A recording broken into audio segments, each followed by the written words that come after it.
শুভ সকাল বন্ধুরা, কেমন আছো তোমরা সবাই? আশা করব সবাই খুব ভালো আছো। আমার একটি নতুন ব্লগে তোমাদের সবাইকে স্বাগত জানাই।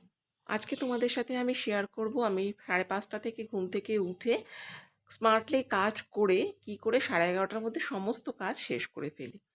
এখন দেখো 5:30টায় ঘুম থেকে উঠে গেছি, উঠে গিয়ে তো রান্নাবান্না করে ফেলেছি। রান্না করেছি আজকে মাছ আর হলো মিক্সড একটা সবজি, সেটা হচ্ছে নীলাদ্রির জন্য করেছি। আর আরও কিছু রান্না করব, তার আগে আমি কি করলাম, টিফিনটা করে নিয়েছি। টিফিনটা করে নিয়ে তারপরে এই যে কাপড়গুলো দেখছো, কাপড়গুলো একটু ভাঁজ করছি। কালকে আমার এক বান্ধবী এসেছিল, তো আমার থেকে একটা শাড়ি নিয়েছে, মানে এমনি পরার জন্য, এক জায়গায় যাবে সেই জন্য। তো কালকে অনেকগুলো শাড়ি বের করে দিয়েছি, তার মধ্যে একটা শাড়ি পছন্দ করেও নিয়েছে। আর এই শাড়িগুলো কালকে প্রপারলি ভাঁজ করে রাখা হয়নি, তো ভাবলাম আগে এই শাড়িগুলো আগে ভাঁজ করে নিই। ভাঁজ করে নিয়ে তারপরে অন্যান্য কাজে যাব। কিন্তু এর আগে আমার স্নান হয়ে গেছে, পুজো হয়ে গেছে, আর হচ্ছে আজকে যে টিফিন খাবো সেটা হয়ে গেছে। আজকে মেয়ে বলেছে সেই ভাত ভাজা খাবে, সেই একটু ভাত ভাজাও করে দিলাম। আর যেটা করেছি, এই ঘরে যে ডাস্টিং ক্লিনিং থাকে সেগুলো করে নিয়েছি। তোমরা জানোই আমরা দুটো ঘরের এক এক দিন এক একটা ঘর কমপ্লিট করি। মানে নিজে একদম খুব বেশি পরিশ্রম করে সব একদিনে করব সেটা আমি করি না। তাতে আমাদের নিজের দেখবে কাজের ওপর অনীহাও বাড়ে, আর কাজ করতে ভালোও লাগবে না। কারণ সে কখন উঠেছি বলো, 5:30টায় তো ঘুম থেকে উঠেই গেছি, মানে রান্নাঘরে ঢুকেই গেছি। তারপর সারাদিনই যদি কাজ করতে থাকি তাহলে তো নিজের কাজের প্রতি একটা বিতৃষ্ণা জন্মে যাবে। সেজন্য এখন কাজগুলোকে কি করতে হবে, কাজগুলোকে স্মার্টলি করতে হবে। হার্ড ওয়ার্ক করলে চলবে না। হার্ড ওয়ার্ক করলেই কিন্তু মানে ক্লান্তি আসবে। নিজের শরীর আস্তে আস্তে, তো আমরা বয়সটা আমাদের কমছে না, আস্তে আস্তে বাড়ছে। সুতরাং কাজ করার অনীহা জন্মাবে, তাই না? সুতরাং কি করতে হবে, যে কাজগুলোকে, যেগুলো যেগুলো প্রয়োজন বেশি সেগুলো আগে করতে হবে। আজকে যেমন এই যে শাড়িগুলো ভাঁজ করছি আমি, এটা একটা এক্সট্রা কাজ। আমি অন্য একটা কাজ একটু কম করে এই কাজটার ওপর নজর তোমরা ভাবতেই পারো, এই তো 4টে শাড়ি ভাঁজ করছিস, তার ওপর আবার এক্সট্রা কাজ। হ্যাঁ, এই 4টে যে শাড়ি ভাঁজ করছি এটা কিন্তু আমি খুব প্রপারলি, খুব সুন্দর করে ভাঁজ করছি।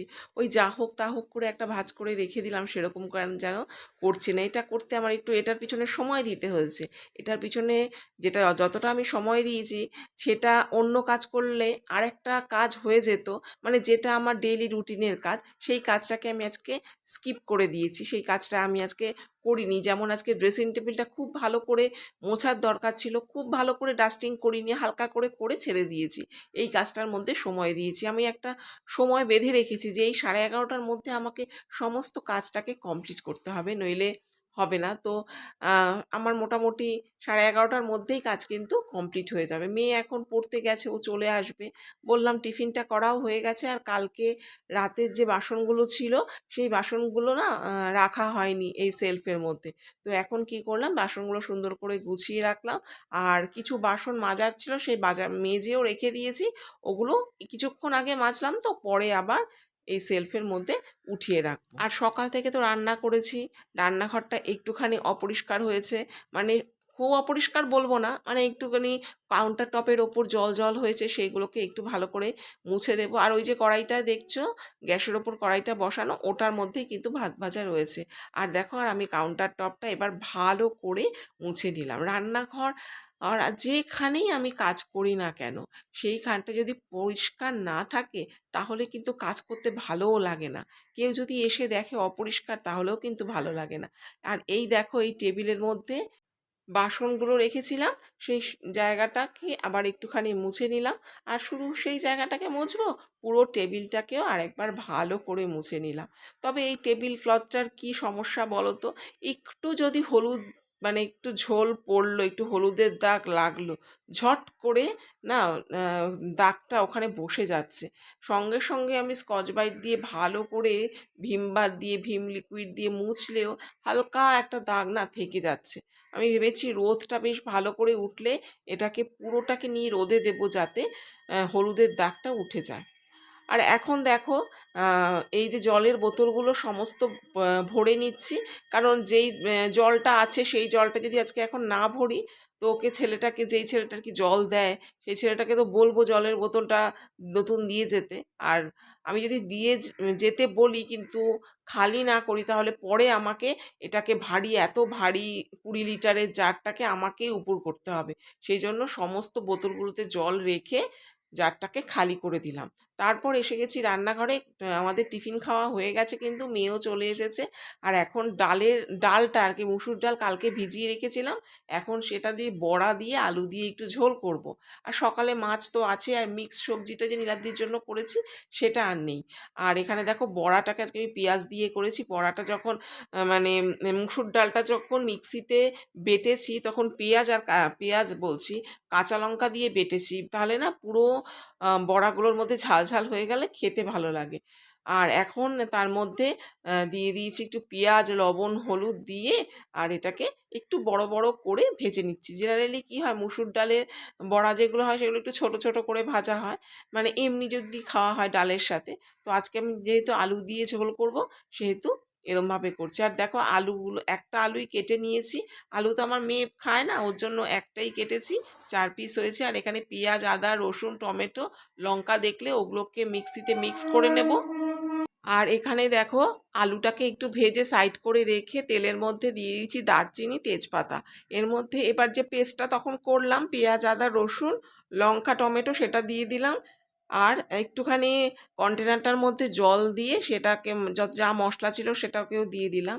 এবার এটার মধ্যে অ্যাড করব লবণ, দিয়ে দেব হলুদ, দিয়ে দেবো একটুখানি জিরের গুঁড়ো। এই দিয়ে এবার ভালো করে এটাকে কষিয়ে নেব। আর কাশ্মীরি লঙ্কার গুঁড়োও দিলাম, একটু লালচে লালচে হলে দেখতে খেতে ভালো লাগে, দেখতেও দেখবে বেশ ভালো লাগে।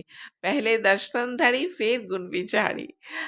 তো ভালো করে এটা কষিয়ে নিচ্ছি।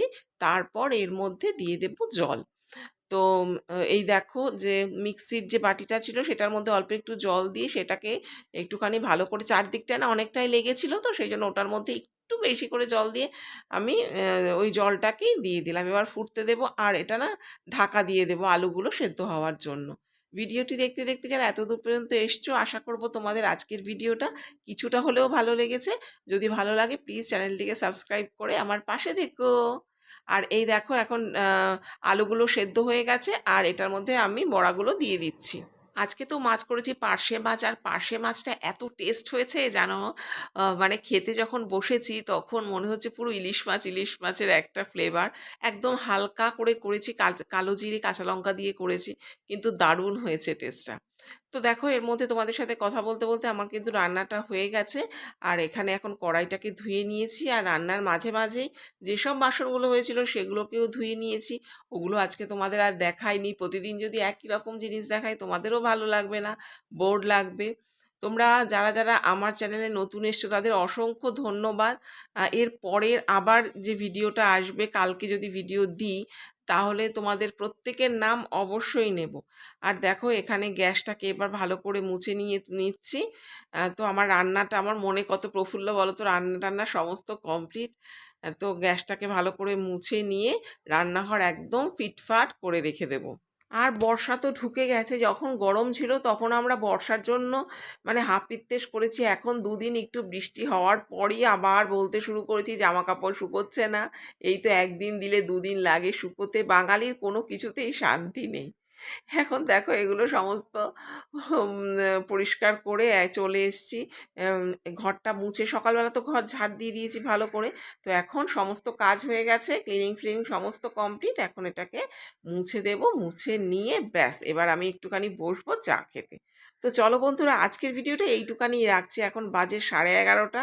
আমার কিন্তু বিন্দাস, আমার কাজকর্ম সব শেষ হয়ে গেছে। আবার বিকেলের কাজ বিকেলে শুরু হবে। বিকেলে একটু রান্নায় টুকটাক একটু কিছু রান্না করব, তাহলেই কমপ্লিট হয়ে যাবে। এখন তোমাদের ভিডিওগুলো দেখব, তারপর কমেন্ট করব তোমাদের ভিডিওতে।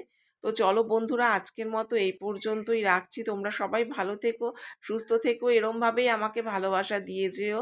আমার চ্যানেলে এসে সুন্দর সুন্দর কমেন্ট করে যেও। তো চলো আজকের মতো বিদায় নিচ্ছি। টাটা।